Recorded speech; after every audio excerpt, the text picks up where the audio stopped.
मौलाना सरदार अहमद साहब रहमतुल्लाह अलैह के पास ना एक बूढ़ी अम्मा अपना बेटा छोड़ गई।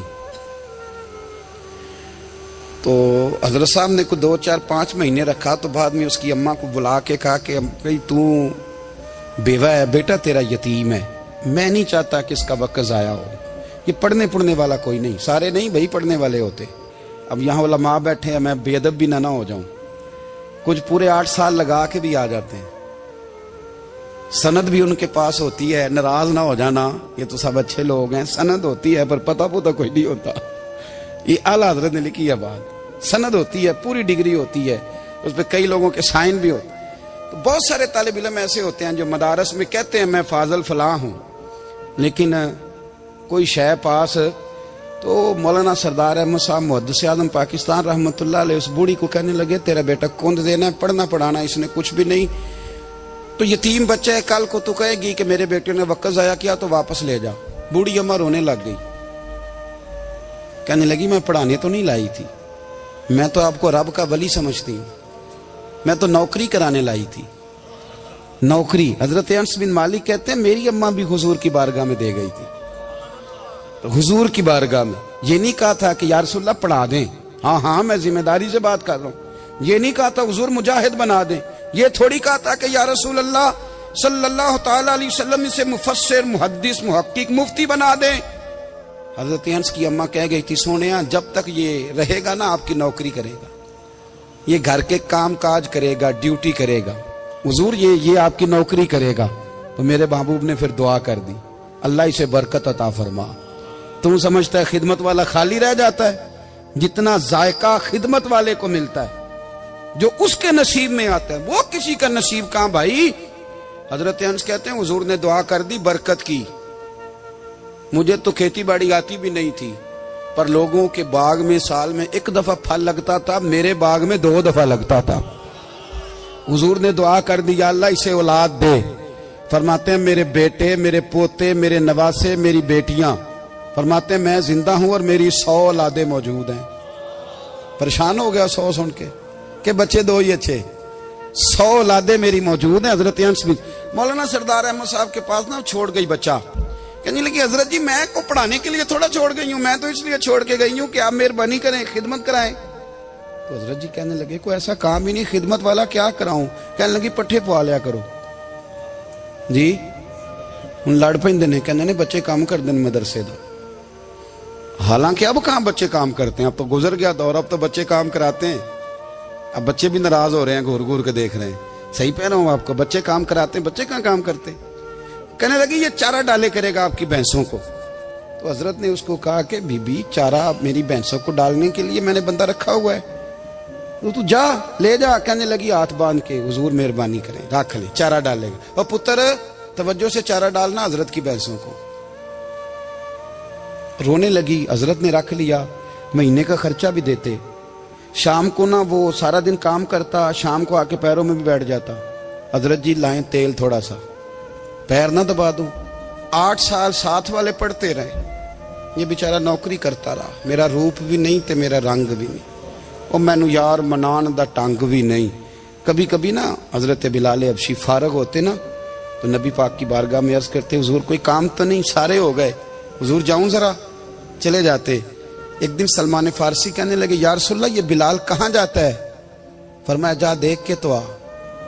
हजरत सलमान वापस आए तो आके रोने लगे, कहने लगे सोनिया जब यहाँ से जाता है ना तो जाके सैयदा फातिमा की चक्की पीसनी शुरू कर देता, बीबी साहबा के काम करने लगता है, घर में जाके स्नैन की ड्यूटी करता है, वहां भी काम यहां भी काम। वो चारा डालता रहा, उसने चारा डाला। हजरत मुहद्दिस आज़म की भैंसों को दस्तारे फजीलत का वक्त आ गया, सारे पगड़ियां सजा के आ गए, आज दस्तार होगी। ये ना पीछे होके बैठ गया, चूंकि पढ़ा ही नहीं था तो दस्तार काहे की, दस्तार तो उसकी जो पढ़ेगा, हमने तो पढ़ा ही नहीं, हमने तो यार पढ़ा, घर पढ़ा, ड्यूटी करी।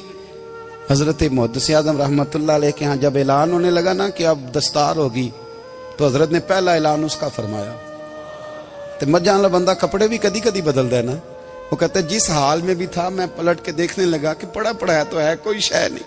तो ये माजरा क्या है, पीछे से उठ के आए, तो कहते हैं बाकियों की दस्तार किसी आलिम ने की, किसी सूफी ने की, लेकिन ये भैंसों को चारा डालने वाला जब आया तो मुहद्दिस आदम ने फरमाया पगड़ी के बाल को कोई हाथ ना लगाए, ये सारी दस्तार मैंने करनी है। और फरमाते हैं हजरत बाल भी देते जाते थे और आंसू भी बहाते जाते थे, माथा भी चूमते थे और फरमाते थे दस्तार के बाद चला तो नहीं जाएगा यार, मुझे तो इबादत भी नहीं रह गई, मुझे तो चाबियों को भी नहीं पता कौन सी कहाँ रहती है, जाएगा तो नहीं तू? तो रो पड़ा, कहने लगा सोनिया जाए तो वो जिसके पल्ले कुछ है हो, आता जाता तो है कुछ नहीं, मुझे किसने रखना है, मैंने कहाँ जाना है, इधर कहाँ, तो इधर ही रहूंगा।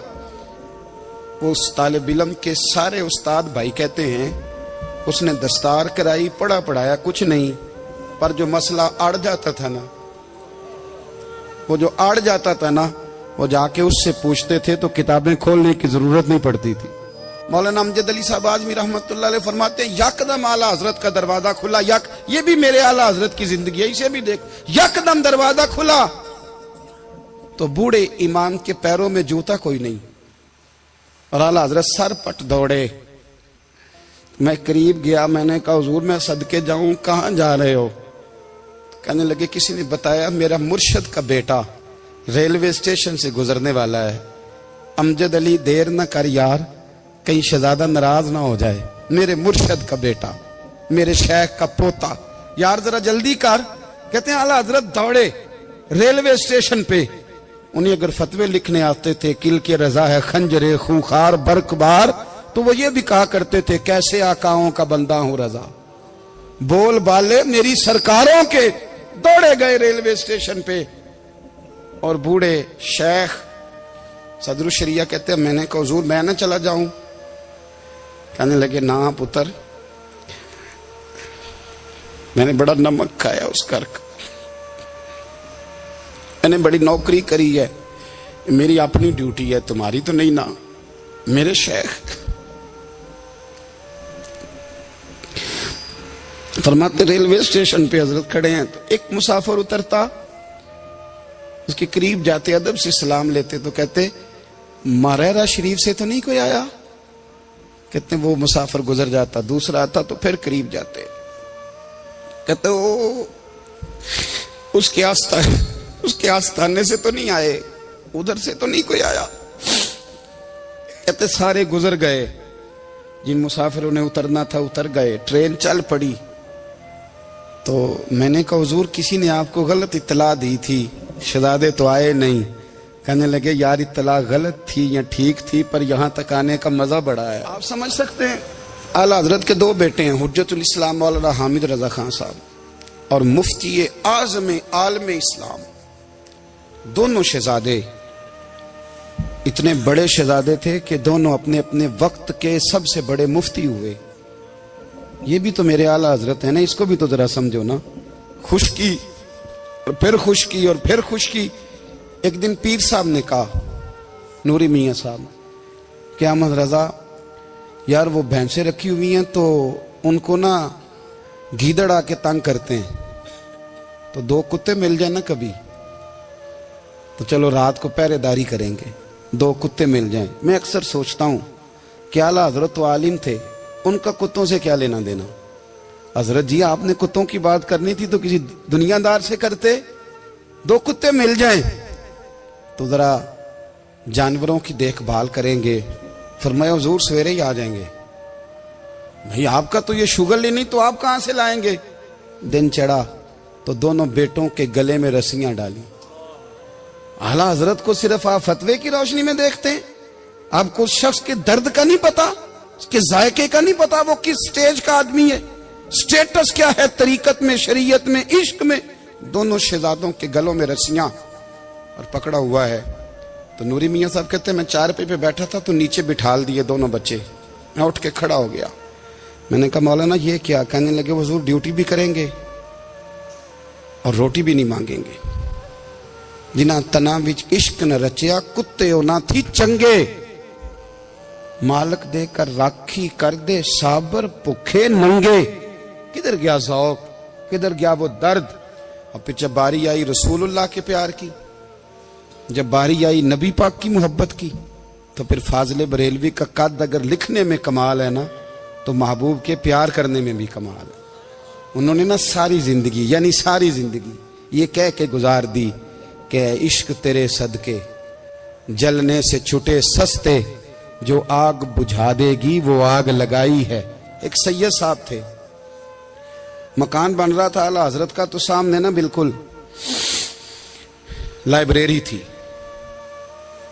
तो जब मकान बन रहा होता है तो तब सारे मिस्त्री मजदूर अंदर ही होते हैं, तो सबका आना जाना था, सब लोग आते जाते थे बिला झिझक। तो वो सैयद साहब भी एक दिन आ गए, सामने लाइब्रेरी में मिले, फिर चले गए। कुछ दिनों के बाद घर मुकम्मल हो गया, अब औरतें भी आ गईं। तो शाह जी को पता नहीं था, वो पुराना ही माहौल समझ के ना, मौलाना जफरुद्दीन बिहारी कहते हैं पुराना ही माहौल समझ के तो अंदर आ गए। और जैसे ही अंदर दाखिल हुए, सामने घर की औरतें देखी, तो शाह जी माजरत माजरत माजरत करते परेशान हो गए। और फिर जब दोबारा पलटने लगे तो आला हजरत दौड़ के गए, हाथ चूमे, कहने लगे शाह जी आपको तो पता नहीं था, और आप मेहरबानी करें ये माजरत वाला लफ्ज वापस लें, ये मेरे घर की औरतें नहीं, ये तो सैयदों की बांदियां हैं, ये तो नौकरानियां हैं, तो आप मेहरबानी करें, ये अंदाज आपका जो है ये दुरुस्त नहीं, आप मेहरबानी फरमाएं अंदर आए।